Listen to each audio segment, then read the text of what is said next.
incognito for a while because my wife and I had a baby son called Murphy. And it is true, he has a giant nutsack. He was born, I looked at his nutsack. We did not know if it was a boy or girl. And it was a massive nutsack. My wife thought it was just the ratio. And I thought, well, he has my genes. Sure enough, later on, our midwife, because we have our children at a birth center, not a hospital, our midwife comes over and says, your son's ball sack looks a little large. And I said, yeah, I'm a proud father. So we had to go to Children's Hospital, get it inspected. Eventually we got to go home. So we had the baby at 2:40 a.m. in the morning. And the way birth centers work is that they want you to go home as quickly as possible, get great rest. And that's what we did. We left the birth center 3 hours after having baby Murphy. And then we went to Children's, spent about 3 to 4 hours there, and we were home by 10:30 in the morning with no ball sack concerns because this ball sack is getting smaller and smaller because it was swollen. Now that's more like it. But this is a Minnesota Vikings podcast. I just want to give you that little detail on why I've been incognito for a while. The latest report comes from Darren Wolfson, and it's that a contract extension between the Vikings and Kevin O'Connell could happen before the 2024 season. Wolfson mentioned this on the Score North podcast that he goes on weekly. And apparently, O'Connell is entering his third season of his 4-year deal, and Minnesota loves Kevin that much. Now, I think O'Connell is a fantastic coach. But at the same time, I don't understand why the Minnesota Vikings are in such a rush to extend Kevin O'Connell. I hope he's in Minnesota for 5 to 10 years, maybe even longer. Heck, he's only 38 years old. But I'm also realistic at the same time. I don't think it's fair for the Minnesota Vikings fan base to criticize Kevin O'Connell after being competitive with Josh Dobbs, Nick Mullins, Jaron Hall, and Kirk Cousins.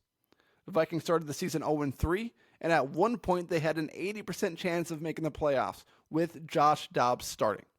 Things fell apart for Dobbs, things fell apart for Mullins, things fell apart for Hall, and there's only so much a head coach can do with those quarterback options. Now, what he did to keep the Vikings competitive is absolutely unbelievable. I think he is a fantastic offensive play caller. I think players love playing for him. I think he brings a great presence to the locker room. He doesn't say nada at press conferences, which is the most annoying and great thing if you're a Minnesota Vikings fan. As a fan and as a reporter, you wish that players and head coaches would say things in press conferences because that's how you get your juicy details. But O'Connell and Kwesi, they both went to the school of GMing and head coaching and how to approach press conferences because they don't give the media or fans any tidbits of information. They say, what about this player? Well, there'll be a question from a reporter. And he'll say, oh, I love him. And then they'll bench him the next game. It's like, you didn't love that player. But that's the school and the art of mastering press conferences. The key is to not say anything. Reporters and fans don't like that, but that's what makes great head coaches and great GMs at press conferences. You don't want the media running with these stories, running with this speculation. You want them guessing as much as you can, and they're great at that. But with all that said, the Vikings went 13-4 his first season as a head coach. They went 11-0 in one-score games and lost to the Giants. That recipe of success is not repeatable. And that's what we found out in year 2. The big conversation was, how repeatable is this formula for the Minnesota Vikings after year one with Kevin O'Connell? And it turns out, not so repeatable, because the Vikings lost a lot of one-score games this season. And a fair criticism to Kevin O'Connell is that in all of his games, in all of his wins, he cannot put teams away. The Cincinnati Bengals are a perfect example. Vikings are up 17-3 at the end of the first half. The Bengals come back and win with Jake Browning as their starting quarterback. The Vikings had plenty of opportunities, even with Nick Mullins, to put the Bengals away, and the Minnesota Vikings offense couldn't do it. That's a fair criticism for O'Connell. But my big thing is, what is the rush? Why don't we wait and see what happens at the end of year 3? Because something that's disrespectful is putting a player or a coach on a 1-year deal, because that shows no faith in that player or coach. O'Connell still has 2 years left on his deal. And if he proves to be the coach that I think he is, that the Vikings believe he is, well, then re-up him after this year. Give him a 4 or 5 year extension. But why do it right now? Why don't you wait till the end of year 3? Because year 3 is a big season. You went 7-10 this year. You went 13-4 the first year. Well, the third year is a big year. Because what is this total record? If the Vikings, I think they went 8-9. So he's what? 21-14.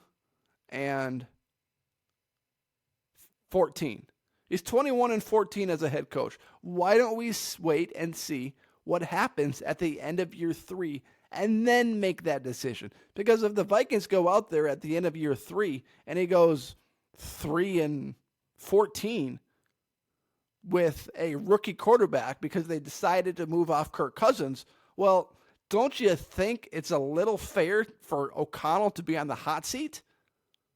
I think so. Now, I love the guy. I want him to be the head coach for a long time, but I'm also realistic with how head coaching works in the NFL.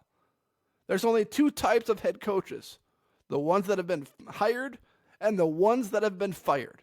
Every coach, you go down the list, they've all been fired. So the day is coming when O'Connell is fired, whether it's at the end of year 3, year 4. What I don't want to happen, though, is you give O'Connell a 4 or 5 year extension. You do it early. Year 3, he stinks. You give him another chance in year 4 and he's fired. And he's still under contract for 3 or 4 more years. What is the rush? Why do that? I get that you want to show faith in him. I get that you want to show confidence in the guy. But he still has 2 years left. There's still a whole lot of faith and confidence in a head coach with a 2-year contract. Now, 1 year, not so much. But I would wait and pump the brakes to see what happens in the big year 3. Because we've all talked about this competitive rebuild ever since they were hired, Kwesi and O'Connell. And if this competitive rebuild goes into a cluster and the Vikings suck for the next 2 years, well, O'Connell's going to be going out the door. There's no question about that. So, I don't know. That's my takeaway on it. Thank you for listening to this episode of the Minnesota Tim Podcast. If you're watching on YouTube, please hit that subscribe button in the bottom right-hand corner of the screen. If you're watching or listening on Apple or Spotify, please rate, review, and follow the podcast wherever you are currently listening to this podcast. Everyone, take care and have a great day.